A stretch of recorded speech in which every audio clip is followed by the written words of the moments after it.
بسم اللہ الرحمن الرحیم الحمدللہ حمدن کثیرا طیبا مبارکا فیہ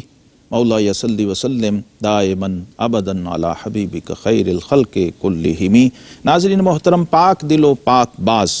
حضرت خواجہ معین الحق والدین معین الدین حسن سجزی چشتی نور اللہ مرکدہ،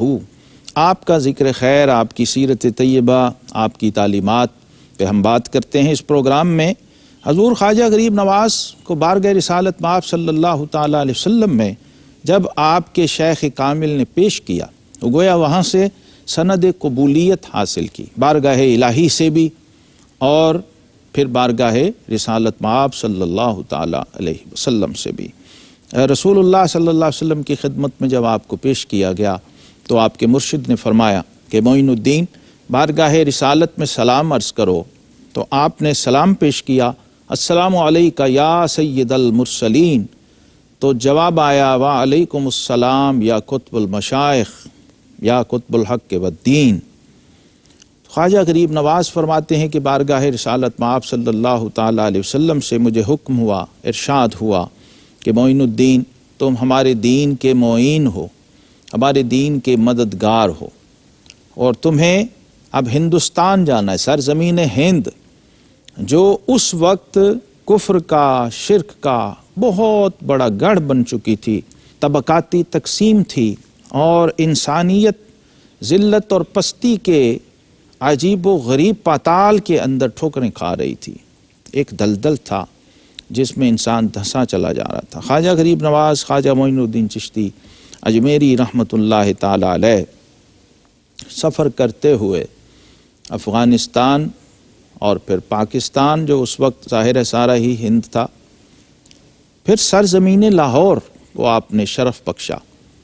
اور آپ کے قدوم میمنت لزوم کو چوما لاہور شہر کی مٹی نے، جس کو اولیاء کرام ہندوستان کے شہروں کا قطب کہتے ہیں۔ لاہور شہر حضرت مخدوم الامم سند الواصلین حجت الکاملین حضور سیدنا داتا گنج بخش علی بن عثمان الحجویری الجلابی الغزنوی قدس سرہ العزیز کے قدم چوم چکا تھا اور آپ یہاں آرام فرما تھے لاہور شہر میں۔ خواجہ غریب نواز یہاں پہنچے اور حضور داتا صاحب کی بارگاہ میں سلام پیش کرنے کے بعد سرزمین اجمیر کو آپ نے اپنا مرکز بنایا۔ اجمیر اس وقت گویا دار الخلافہ تھا اور یہاں پر پرتھوی راج کی حکومت تھی،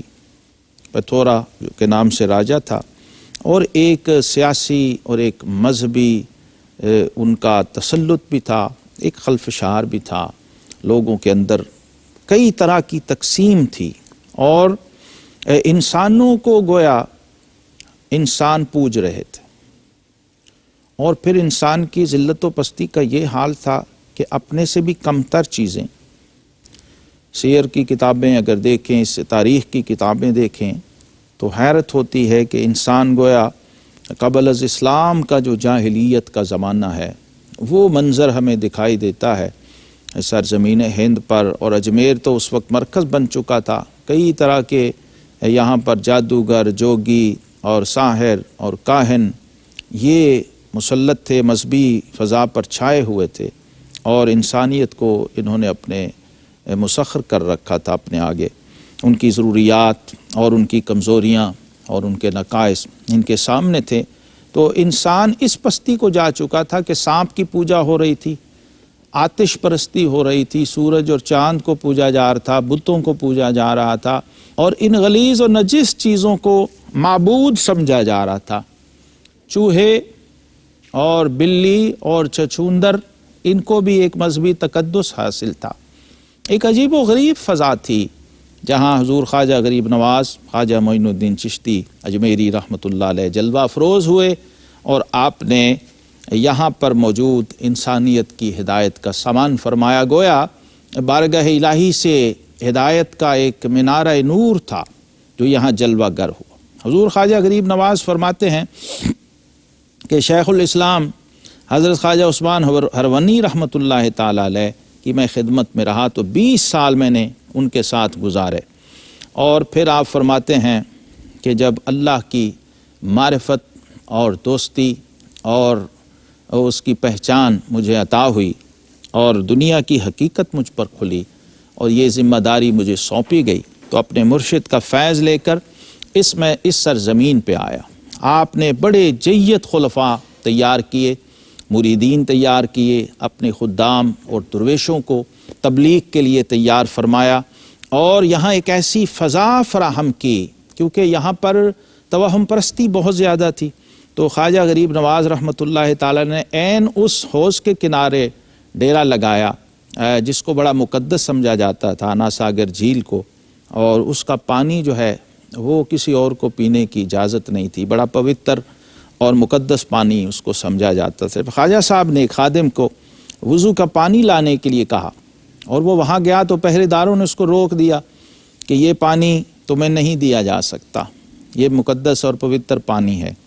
تو خواجہ صاحب کے پاس وہ خادم واپس آیا، اس نے کہا کہ حضور وہ پانی لینے نہیں دے رہے۔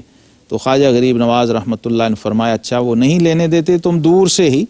اپنے اس جو تمہاری گاگر ہے، برتن ہے، اس کو پانی کی طرف کر دینا اور پانی خود بخود اس میں آ جائے گا۔ اب یہ منظر جب لوگوں نے دیکھا، وہاں موجود پہرے داروں نے اور ہندوؤں نے اور غیر مسلموں نے، کہ ساری کی ساری جھیل ایک کٹورے میں بند ہو گئی، یعنی دریا کوزے میں بند ہو گیا، وہ لے کے آ گئے، سب نے وضو کیا، خواجہ صاحب نے، خدام نے، درویشوں نے، اور جھیل بالکل خالی ہو گئی، سوکھ گئی۔ تو پھر وہ لوگ آپ کی طرف آئے اور کہا کہ یہ کیا کیا آپ نے؟ تو خواجہ غریب نواز رحمۃ اللہ تعالی علیہ نے پھر شفقت کی اور وہ پانی دوبارہ اس جھیل کے اندر ڈالا، اور پھر وہ جھیل رواں دواں ہوئی۔ اس طرح کے